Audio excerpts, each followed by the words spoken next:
င်္ဂလာပါပရိသတ်ကြီးတို့ဒီကနေ့မှာတော့တောင်ကိုရီးယားစက်ကားတကားကိုတင်ဆက်ပေးသွားလိုပါတယ်ဒေါက်တာဂျွန်ဟာရုတ်ကတော့ဆွန်မျိုးကဓာတုစီဝါပါမခဟောင်းတဟုဖြစ်ပြီးကလေးနှစ်ယောက်ရဲ့ဖခင်လည်းဖြစ်ပါတယ်သူကသူ့ညီစုံထောက်ကြိုင်ပေးတဲ့အကြံပေးချက်နဲ့ stock ဈေးကွက်မှာအကျိုးအမြတ်မဖြစ်တဲ့ယင်းဒီမြုံနယ်မှုတစ်ခုလောက်ခဲ့မိတာကြောင့်တဘောအစာစုထောင်းထားမှုတွေနဲ့အလုပ်ကိုဆုံးရှုံးလိုက်ရပါတယ်ကြိုင်ပေးတဲ့ stock ဈေးကွက်မှာဆိုတော့ကြိုင်ဟရိုရဲ့ပိုက်ဆံတွေအချီးနှီးတာကုန်သွားတာကြောင့်နောင်တရနေခဲ့ပြီးအကူဖြစ်တဲ့သူကိုအကြိမ်များစွာတောင်းပန်နေခဲ့ပါတယ်ဒါပေမဲ့ကြိုင်ဟရုတ်ကသူ့ရဲ့တောင်းပန်မှုကိုလက်မခံပေးဘဲနဲ့သူနဲ့အတူထပ်ပြီးတော့ဘာမှမလုပ်ချင်တော့ပါဘူး။ကြိုင်ဟရုတ်ကလည်းလက်ရှိမှာဆိုတော့ရှူအားစေဝါဖြန့်ရှင်းမှာစေဝါအယောင်ကိုယ်စားလှယ်တယောက်အဖြစ်အလုပ်လုပ်နေခဲ့ပါတယ်။ဒီအလုပ်မှာဆိုတော့သူ့တထေကျင်းကင်ရဲ့မိသားစုကိုခရီးတွေခေါ်သွားပြရတာသူ့ကလိုင်းရဲ့ခြေထောက်ကိုနမ်းပြရတာမျိုးအောက်ကျရတဲ့တာဝန်များစွာကိုလည်းပါဝင်လှုပ်ဆောင်နေရပါတယ်။ကြိုင်ဟရုတ်ကအလုပ်တွေပြီးနေပြီးတစ်ချိန်လဲပြားများနေတာကိုမြင်ရပြီးတော့သူ့ရဲ့စနီးကမိသားစုကိုထောက်ပံ့ရမှာသူ့ကိုကူရှာပေးနိုင်ဖို့အလုပ်တစ်ခုရှာမယ်လို့ခဏခဏပြောနေပါတယ်။ဒါပေမဲ့သူ့ရဲ့စနီးကိုအလုပ်လုပ်စေဖို့သူ့ရဲ့ဂုဏ်သိက္ခာကသူ့ကိုခွင့်မပြုခဲ့ပါဘူး။နောင်တရီတပုံကြီးနဲ့ကြိုင်ကသူ့ရဲ့ကိုပိုက်ဆံတွေပြန်ပေးနိုင်ဖို့နီလန်းတွေကိုဆက်ပြီးတော့ရှာဖွေနေခဲ့ပါတယ်။ရှူအားစီဝါဖြန့်ချင်ရေးရဲ့ထူးဆန်းတဲ့ stock လုပ်ငန်းစဉ်ကိုသူတတိထားမိလိုက်ပြီးတော့ကြိုင်ဟရုတ်ကိုဒီအကြောင်းတတိပေးဖို့ကြိုးစားပါတယ်။ဒါပေမဲ့ကြိုင်ဟရုတ်ကသူ့ညီစီကနေဘာအကြံဉာဏ်မှထပ်ပြီးတော့မယူရှင်တော့ပါဘူး။ရှူအားစီဝါဖြန့်ချင်ရေးကိုဘရွန်စတာလို့ခေါ်တဲ့နိုင်ငံခြားအခြေစိုက်ကုမ္ပဏီတစ်ခုကဝယ်ယူသွားပြီးတော့ကုန်ကျစရိတ်အတွက်ရှော့ချဖို့သူတည်တနာနဲ့ဖွံ့ဖြိုးမှုဌာနကိုပိတ်သိမ်းလိုက်ပါတယ်။ကြိုင်ပေးကသူ့ရဲ့စီဝဓာတုပညာရှင်ရှိသူကြိုင်ဟာရိုရဲ့တငယ်ချင်းယွန်ကျူးစီကနေသူ့ရဲ့အကိုကိုပိုက်ဆံပြန်ပေးဖို့အကူအညီတောင်းခံပါတယ်။ဒါပေမဲ့သူမကကြိုင်ဟာရိုလိုမျိုးရိုက်စားမခံရစေဖို့ညှင်းလိုက်ပါတယ်။တညမှာဆိုတော့ကြိုင်ဟာရိုကသူ့စနီးနဲ့ကလေးတွေညလေခေါင်ကြီးမှာအစာစားနေတာကိုတွေ့လိုက်ရပေမဲ့ဒါကိုတိတ်ပြီးတော့အာယုံမထားပဲအိယာဝင်ခဲ့ပါတယ်။နောက်တနေ့မနေ့ခင်းမှာဆိုတော့လက်မထက်ရသေးတဲ့စုံတဲ့တွေ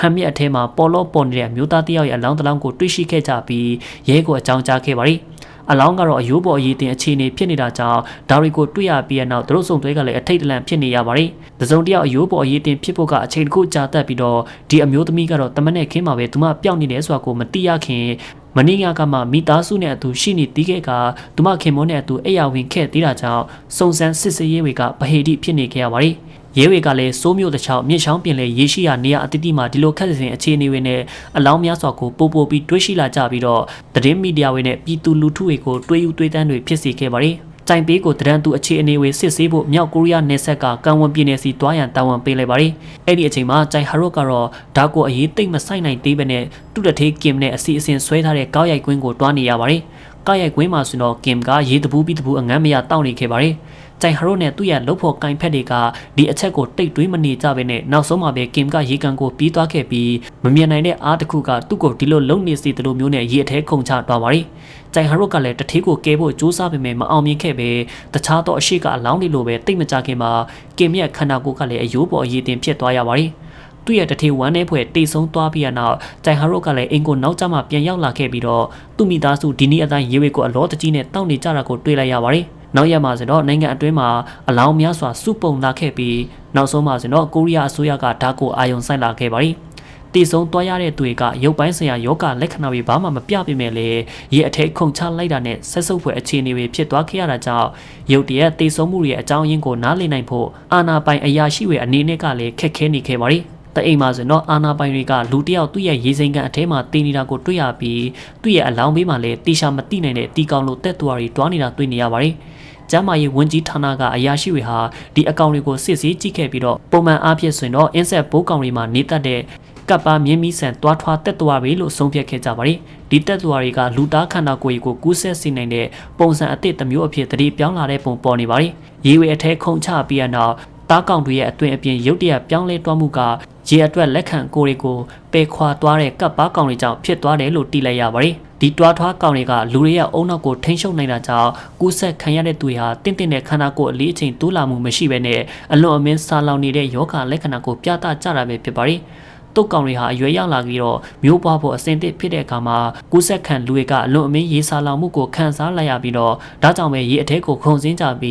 းတက်တော်တွေကိုသူတို့ရဲ့ခန္ဓာကိုယ်အထဲကနေထွက်လျက်ပေါက်ပွားစေခဲ့ပါတယ်။တိတ်ပံပညာရှင်တွေကကုတနီးရှာနေကြစဉ်အစိုးရကကူးဆက်ခံတားကောင်တွေရေအထဲခုန်မချအောင်တားမြစ်ဖို့ကိုရီးယားတနိုင်ငံလုံးအနှံ့ရဲရင်အားကိုတန့်ဖြန့်ထားခဲ့ပါတယ်။အစိုးရကလည်းရေပြင်းတွေအထဲဆင်းဖူးတဲ့သူဒါမှမဟုတ်ရေအနာသွားဖူးတဲ့သူတွေနဲ့စာလာမှုရေငတ်မှုလက္ခဏာပြတဲ့သူတွေကိုလည်းအနည်းဆုံးဈေးရုံတွေကိုအပြေးသွားကြရန်တိုက်တွန်းထားပါတယ်။ ဒါကမရေမတွက်နိုင်တဲ့လူများစွာကိုဈေးဝင်စီတွားကြဖို့ဖြစ်စေခဲ့ပါတယ်အလုံးမှာဒီလိုဖြစ်နေမှုတွေကိုသိပြီးတဲ့နောက်သူ့ရဲ့မိသားစုကလည်းဒီယောဂလက္ခဏာတွေပြနေတာကြောင့်တိုင်ဟာရုကလန့်သွားပြီးတော့အိမ်ကိုအပြေးပြန်လာပါတယ်တိတ်ပံပညာရှင်တွေနဲ့ဆရာဝန်တွေတစ်ဖွဲ့ကတက်တော်တွေကိုဆက်လက်လေးလာခဲ့ကြပြီးသူတို့ဟာလက်ခံခန္ဓာကိုယ်ကနေအာဟာရတွေကိုစုပ်ယူနိုင်ဖို့ကိုယ်အတွင်းအစိတ်အပိုင်းတစ်ခုအဖြစ်ဟန်ဆောင်လျက်ဦးတိန်ရဲ့အတွင်းနေရတဲ့အထက်ကိုသူတို့ဘာသာပေါင်းဆက်နေတာကြောင့်ပင်မခန္ဓာကိုယ်ကနေတဘောအလျောက်သူတို့ကိုဆွဲထုတ်ဖို့မဖြစ်နိုင်ဘူးဆိုတာကိုတေချာသိရအောင်လုပ်ခဲ့ကြပါတယ်တက်တော်တွေကိုတဘောအလျောက်ထုတ်ယူဖို့ကမဖြစ်နိုင်တာကြောင့်သူတို့ကိုအန်တမင်တစ်ဆေးဝါးကပ်ပါပိုးကောင်တွေရှိနေတဲ့တရိတ်ဆန်တွေရဲ့ယောဂကူးစက်မှုကိုကုသပေးနေတဲ့ဆေးနဲ့မတတ်နိုင်ဘူးဆိုတာကိုတိတ်ပံပညာရှင်တွေကသုံးသပ်ခဲ့ပါတယ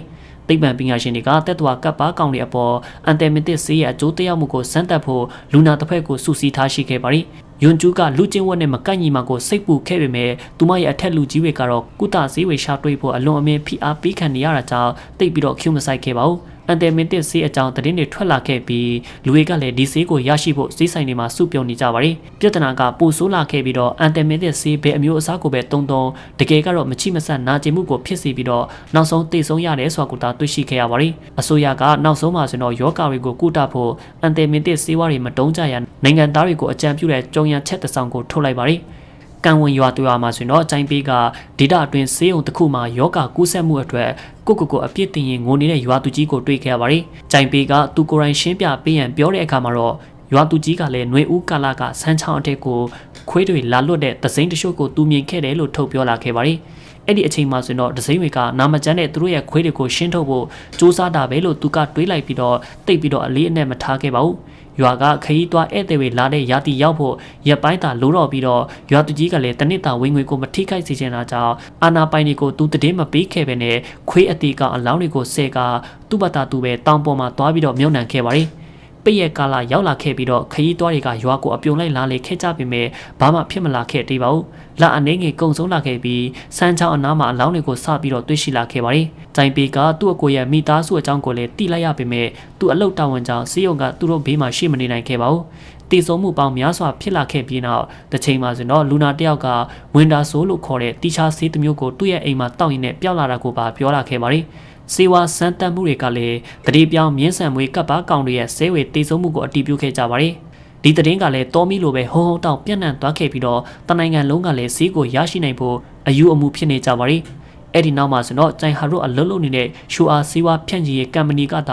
ာဒီဈေးကိုထုတ်လုပ်တယ်ဆိုတာကိုသိလာရပါတယ်။ဒါပေမဲ့ကမ္ပဏီကရောင်းအားနည်းမှုကြောင့်လွန်ခဲ့တဲ့အောက်တိုဘာလကတည်းကဒီစေဝါထုတ်လုပ်မှုကိုရပ်တန့်ခဲ့တာပဲဖြစ်ပါတယ်။လက်ကျန်စေဝါတွေကနိုင်ပိုင်းအတွင်းပြတ်သွားခဲ့ရပါတယ်။အစိုးရပိုင်းအရာရှိတွေကစေဝါကမ္ပဏီကိုဆက်သွယ်ပြီးတော့စေဝါတိုးထုတ်ပေးဖို့တောင်းဆိုပါတယ်။ဒါပေမဲ့နိုင်ငံခြားအခြေစိုက်ကမ္ပဏီတင်ယူထားပြီးကတည်းကစေဝါထုတ်လုပ်မှုမှာအတုံးပြတဲ့စက်တွေကိုကောင်းကောင်းမလဲပတ်နိုင်တော့ပဲကမ္ပဏီဟာစေးတပြားထုတ်လုပ်ဖို့တော့မအောင်မြင်ခဲ့ပါဘူး။ကမ္ပဏီရဲ့ CEO ကိုတရားရုံးကြားနာမှုမှာခေါ်ဆောင်ခဲ့ပြီးတော့အစိုးရကစေဝါပေါင်းဆက်ဖွဲ့စည်းမှုကိုပြောပြပေးဖို့ကမ္ပဏီကိုတောင်းဆိုပါတယ်။ဒါပေမဲ့ CEO ကကမ္ပဏီရဲ့အဓိကနိုင်ငံခြား stock share ဝင်တွေဟာဒီလိုပြောပြပေးဖို့ကိုသဘောမတူကြဘဲနဲ့စေဝါပါဝင်ပစ္စည်းတွေကိုထုတ်ပြောလာဖို့အတွက်အစိုးရအနေနဲ့ကမ္ပဏီအပေါ်မှာဖိအားပေးဖို့တရားဝင်အကြောင်းပြချက်မရှိဘူးလို့ပြောလာပါတယ်။နိုင်ငံတော်ဝန်ကြီးချုပ်ကစေဝါပေါင်းဆက်နည်းကိုပြောပြပေးဖို့ကမ္ပဏီကိုပိုက်ဆံပမာဏများစွာကန်လန့်ခဲ့ပါတယ်။သူကကန်လန့်ချက်ကိုလက်ခံဖို့ကမ္ပဏီကိုနိုင်အနေငယ်ပေးထားပြီးငင်းခဲ့မယ်ဆိုရင်လည်းရိုးသားမှန်ကန်တဲ့ဇင်းတစ်ခုနဲ့ချိန်ချောက်ခဲ့ပါတယ်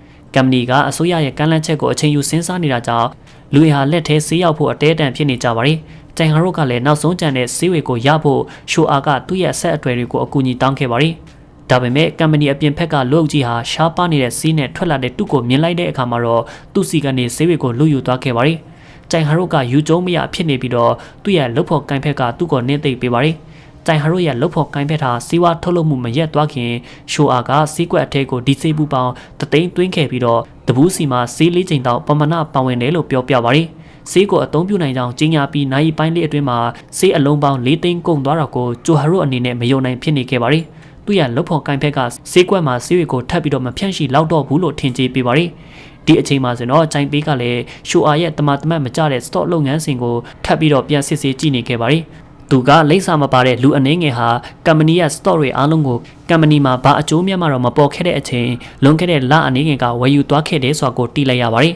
။ကြားနာမှုမှာရှိုအာ CEO က PM ရဲ့ကမ်းလှမ်းချက်ကိုငင်းခဲ့ပြီးတော့တံပြန်ကမ်းလှမ်းချက်ကိုတင်ပြပါတယ်။သူကအစမတန်1 ဘီလီယံနဲ့ကမ္ပဏီတစ်ခုလုံးကိုဝယ်ဖို့အစိုးရကိုပြောပါတယ်။ ဒီလိုဆိုရင်တော့စီးပွားဖွဲ့စည်းမှုကအစိုးရရဲ့အပိုင်းဖြစ်သွားမှာဖြစ်ပြီးအစိုးရကပိုင်ရှင်အနေနဲ့ပြည်သူတွေစီထုတ်နည်းကိုရှာပြနိုင်ပါပြီအလွန်လင်းများစွာတိုးပွားနေတဲ့လူနာအရေးအတွက်တခြားစီးပွားဖြန့်ချီရေးတွေကလည်းဒါကိုပိုများအောင်ထုတ်လုပ်လာနိုင်မှာဖြစ်ပါတယ်တန်ကြီးကမတော်မတရားဖြစ်ပြီးအစိုးရအရာရှိအများစုကတော့ဒီစိတ်ကူးကိုကန့်ကွက်ခဲ့ပါတယ်ဒါပေမဲ့ PM ကတော့လူရေးစီကုသစီကိုထုတ်ပြီးတော့ဖို့အလွန်အမင်းဖိအားပေးခံထားရပါတယ်ကူးဆက်ခံထားရတဲ့သူတွေကပျောက်ဆေးမရရင်တော့ရက်ထဲခုံမချရင်တော့တရက်အတွင်းတည်ဆုံးလိမ့်မယ်ဆိုတာကိုသိပ္ပံပညာရှင်တွေကတွေ့ရှိထားတာကြောင့်ပဲဖြစ်ပါတယ်။ရှေ့ဆက်စစ်ဆေးမှုရဲ့လုပ်ရင်းနဲ့ဂျိုင်ဘေးကလည်းကမ်ပဏီရဲ့ story ကိုဝယ်ယူသွားတဲ့လူတစ်ယောက်ကိုရှာတွေ့ခဲ့ပါတယ်။အဲ့ဒီလူကတော့ SHOAC ဌာနရဲ့သူတေသနာပညာရှင်ဟောင်းတစ်ယောက်ပဲဖြစ်ပါတယ်။ဂျိုင်ဘေးကလည်းအမှန်အတိုင်းပြောဖို့သူ့ကိုဖိအားပေးခဲ့ပြီးအဲ့ဒီလူကကျမ်းမာရေးကတ်ဆိုးကြီးတစ်ခုလုံးကိုကြိုတင်စီစဉ်ထားခဲ့တာဖြစ်ပြီးတော့ရှိုအားစေဝါကစိတ်အရှင်ပေါက်နေတဲ့သူတည်တနာပညာရှင်ဟောင်းတွေဟာဆက်တိုက်ထားခဲ့ကြတာပါလို့ပြောပြပါတယ်။လွန်ခဲ့တဲ့နှစ်တချို့ကအဲ့ဒီကမ္ပဏီရဲ့တိတ်မှန်ပညာရှင်တွေဟာယွန်ကက်စီဆိုတဲ့ကပ်ပါကောင်အကြောင်းကိုသိရှိခဲ့ကြပါတယ်။အဲဆိုင်မလို့တခြားအုံနောက်ပိုင်းဆိုင်ရာယောဂတွေအတွက်ကုတဈေးတစ်မျိုးကိုရှာတွေ့ဖို့မျှော်လင့်လျက်သူတည်တနာပညာရှင်တွေကအုံနောက်ကိုထိန်းချုပ်တဲ့ယွန်ကက်စီကပ်ပါကောင်ရဲ့ပရိုတိန်းတွေကိုစတင်စူးစမ်းခဲ့ကြပါတယ်။နို့တိုက်တက်သွားတွေမှာနီးလေးရှိတဲ့မြင်းဆန်မွေးကပ်ပါကောင်ရဲ့တရေပြောင်းဘာရှင်တစ်ခုကိုထုတ်လုပ်မှုအောင်မြင်ပြီးတဲ့နောက်အဲ့ဒီပညာရှင်အဖွဲ့ကိုအဲဆိုင်မှာကုတဆေးရှာဖွေတဲ့နေရာမှာသူတည်တနာစတင်ဖို့တာဝန်ပေးလိုက်တဲ့အချိန်ရုတ်တရက်ကုမ္ပဏီကိုရောင်းလိုက်ပြီးတော့ပိုင်ရှင်အတစ်တွေကသူတည်တနာအဖွဲ့ကိုအလုပ်ထုတ်လိုက်ကြပါတယ်ဒါကြောင့်ဝန်နေပြီးစိတ်တူနေတဲ့သူတည်တနာပညာရှင်တချို့ကပူပေါင်းသွားကြပြီးတော့ဒီကတ်ဆိုးကြီးတစ်ခုလုံးကိုစီစဉ်ခဲ့ကြတာပဲဖြစ်ပါတယ်။သူတို့ကဈေးကတ်တသိန်းကိုတင်ထားပြီးတဲ့နောက်ကုမ္ပဏီရဲ့ဂျန်တဲ့ store တွေကိုဝယ်ယူခဲ့ပြီးကတ်ပါကောင်တွေကိုလွတ်ပေးလိုက်တာပဲဖြစ်ပါတယ်။တက်သွားတွေကိုလည်းလွတ်ထားပြီးတော့နွေရာသီကာလအားလျက်မှာလူရဲ့မြက်တွေကိုတွားလေခဲ့ကြတာကြောင့်လူရထောင်ပေါင်းများစွာကတော့ကူးဆက်ခံခဲ့ရတာပဲဖြစ်ပါတယ်။ stock တန်ဖိုးတိုးမြင့်နိုင်ဖို့တိတ်ပံပညာရှင်တယောက်ကသူဒီစီနဲ့ပျောက်သွားခဲ့တယ်လို့ဖန်ဆောင်ခဲ့တာပဲဖြစ်ပါတယ်။ဒီအကြောင်းတွေသိပြီးတဲ့နောက်ဂျိုင်ပီကလေးသူ့အကိုကိုချက်ချင်းဆက်သွယ်လိုက်ပြီးတော့ညီအကိုနှစ်ယောက်ကသူတေသနာပညာရှင်တွေဈေးကြံတွေကိုတိုးရထားတဲ့ကိုရောင်ကိုတွားခဲ့ကြပါတယ်။သူတို့နှစ်ယောက်ကဈေးတွေကိုယူနိုင်လိုက်ပေမဲ့တစုံတစ်ယောက်ကသူတို့ကိုအပြင်ဖက်ကနေတောက်ခတ်တွားပြီးတော့ကိုရောင်ကိုမီးရှို့ခဲ့ပါတယ်။ကံကောင်းစွာနဲ့ပဲညီအကိုနှစ်ယောက်ဟာလွတ်မြောက်ရှင်သန်ခဲ့ပေမဲ့ဈေးဝယ်အားလုံးအဆောင်ဦးနဲ့အတူမီးလောင်ပြာကျသွားခဲ့ပြီးကြိုင်ပေးကိုကိုရောင်အကြောင်းပြောပြခဲ့တဲ့သူတေသနာပညာရှင်ကိုတော့ထူးဆန်းတဲ့လူတစ်ယောက်ကတပ်ပြစ်လိုက်ပါတယ်။ကြိုင်ဟာရိုကလက်လျှော့လိုက်ဖို့ကိုငင်းခဲ့ပြီးသူ့ရဲ့ဓာတုအတိပညာနဲ့ဆေးထုတ်ဖို့ဆုံးဖြတ်ခဲ့ပါတယ်။ဝင်းနာဆိုလိုတူညီထိရောက်တဲ့ပါဝင်ဆေးပစ္စည်းတွေနဲ့ဆေးတစ်မျိုးကိုသူဖန်တီးနိုင်တဲ့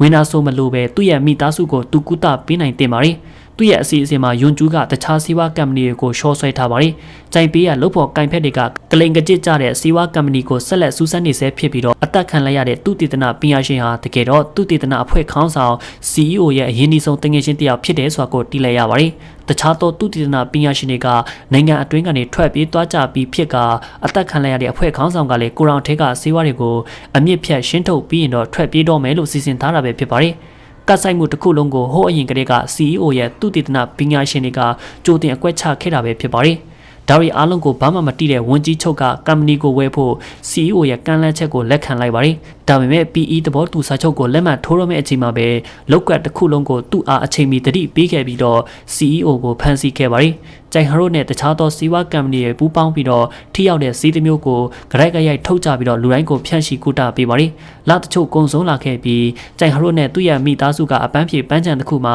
အချိန်ကုံဆုံးနေကြပြီးတော့နိုင်ငံခြားအားလျက်ခရီးစဉ်နဲ့ယွန်ကာစီပိုးအကြောင်းကိုဟာတာပြောနေကြပါတယ်။ရုတ်တရက်ကြိုင်ဟရိုကတန့်သွားခဲ့ပြီးလဲကြည့်လိုက်ကနယူးယောက်စိတ်ကမ်းမှာလူတေအလောင်းတလောင်းပေါ်နေတဲ့အခန်းနဲ့ဆက်သိမ်းအဆုံးသတ်သွားခဲ့ပါတယ်။ကြည့်ရှုပေးကြပရိသတ်များအားလုံးကျေးဇူးထူးတင်ရှိပါခင်ဗျာ။